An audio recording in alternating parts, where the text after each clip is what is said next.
À quoi ressemblera la sortie de crise? Parce qu'il y aura bien, on le sait, après le confinement, une sortie de crise. Bonjour Jean-Marc. Bonjour David. Bah oui, il y en aura une évidemment. Jean-Marc Vittori, éditorialiste aux Échos. Après, il y a Bruno Le Maire ce matin. Qu'est-ce qu'il nous dit sur France Info? Il nous dit moi, je ne crois pas à un rebond rapide de l'économie française. Pourtant, c'était un des scénarios qui a été envisagé, ce fameux rebond en V, c'est ça, hein. Hop, ça repart vite. Il n'y croit plus, le ministre de l'économie. Bon, il a raison de ne plus y croire. Ce rebond rapide supposait quelque chose qui était extrêmement bref. Vous souvenez-vous, la première fois qu'on a parlé du confinement, on a dit que ça serait 15 jours.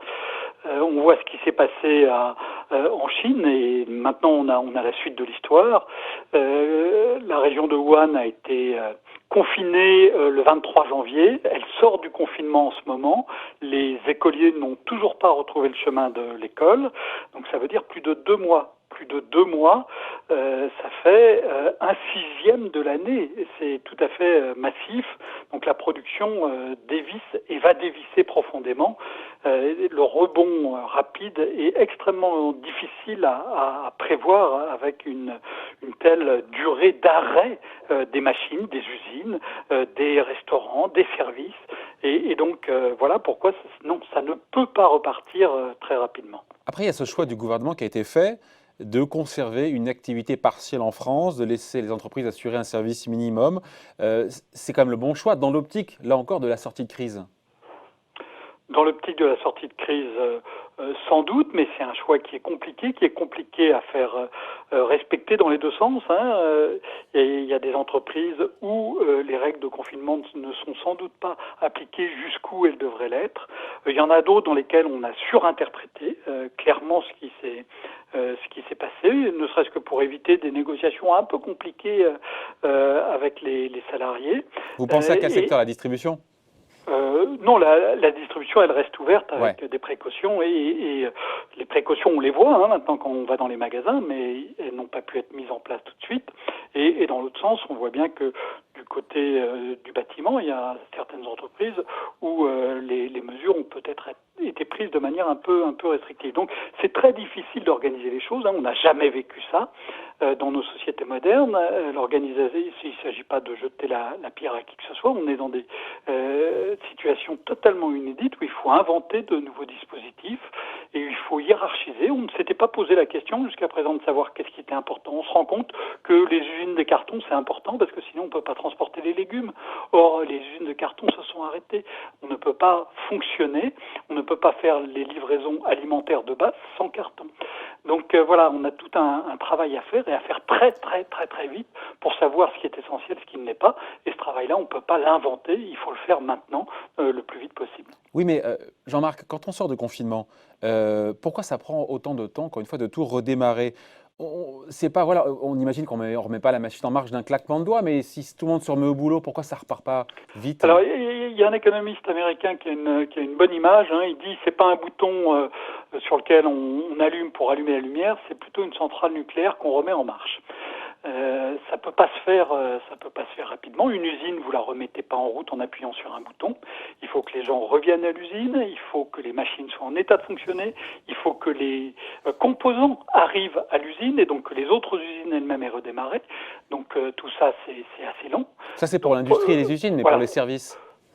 Pour les services, dans les restaurants, c'est pareil. Vous ne pouvez pas relancer un restaurant du jour au lendemain. Il faut d'abord approvisionner, cuisiner, faire que tout ça soit bien organisé.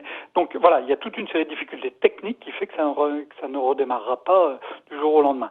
Il y a une seconde série de problèmes et que le gouvernement s'efforce de traiter, mais là encore, on n'a pas de précédent, on n'a pas de point de comparaison, et c'est très difficile à organiser de manière à peu près correcte.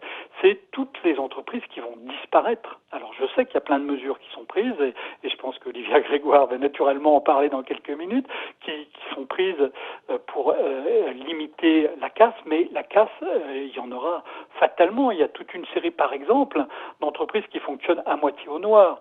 Et donc ces entreprises-là, elles vont pas pouvoir récupérer de l'État, même si avec un État très bienveillant, elles vont pas pouvoir récupérer l'ensemble de leurs pertes. Et donc ces petites entreprises, un petit coiffeur en bas de chez moi, je suis pratiquement sûr qu'il ne va pas pouvoir rouvrir dans 2 ou 3 mois.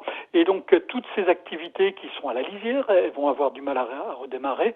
Donc, il y a à la fois la difficulté technique de redémarrage, mais il y a aussi le tissu qui risque de se dégrader, avec en plus une difficulté supplémentaire au moment du redémarrage. C'est qu'au moment du redémarrage, il faut du fonds de roulement. Les entreprises, elles ont besoin d'argent à ce moment-là pour acheter des fournitures, et il risque d'y avoir un État, des caisses de protection sociale qui vont demander de l'argent. Donc les entreprises, à ce moment-là, vont être dans une situation financière extrêmement périlleuse. Il va falloir surveiller ce moment-là de très près.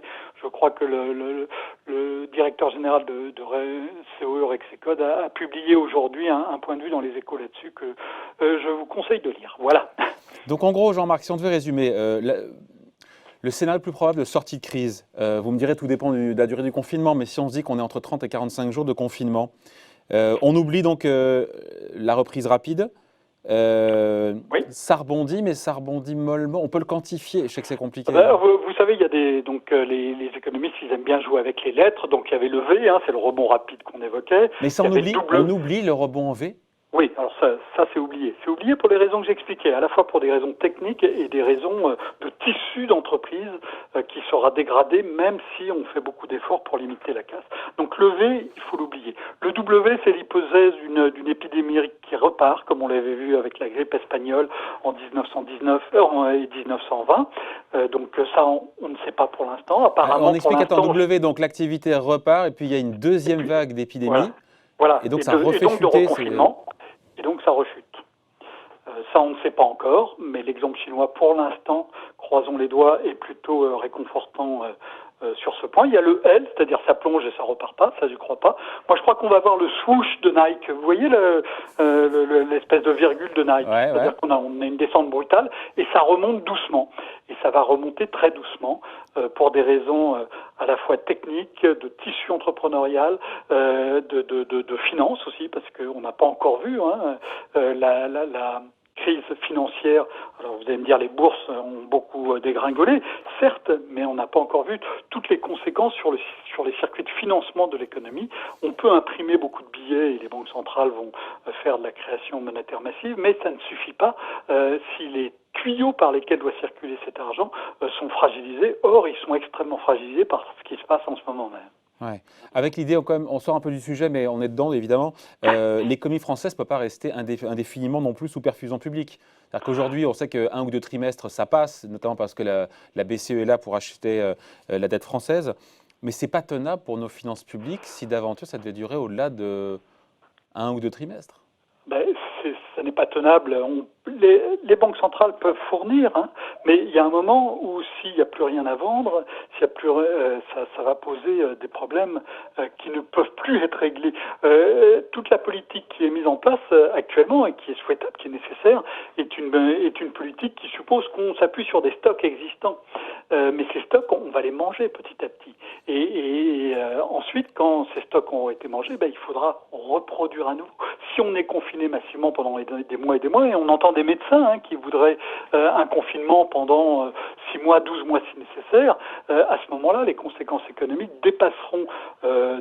négatives dépasseront de loin les conséquences positives en termes de santé liées au seul coronavirus, parce qu'on aura un appauvrissement massif de la population, et qu'on sait qu'un appauvrissement massif, ça a des conséquences de santé qui sont aussi extrêmement graves. Voilà en tout cas une sortie de crise qui s'annonce lente, en tout cas pas aussi rapide que ce qu'on aurait imaginé. Pas aussi rapide que ce qu'on imaginait il y a 10 jours, mais c'est impressionnant de voir à quel point en 10 jours, les esprits et les perspectives ont évolué sous le coup de ce choc extraordinairement violent. Voilà, merci beaucoup. Un point de vue signé Jean-Marc Vittori, éditorialiste aux Échos. Merci Jean-Marc, bonne journée. Bonne journée.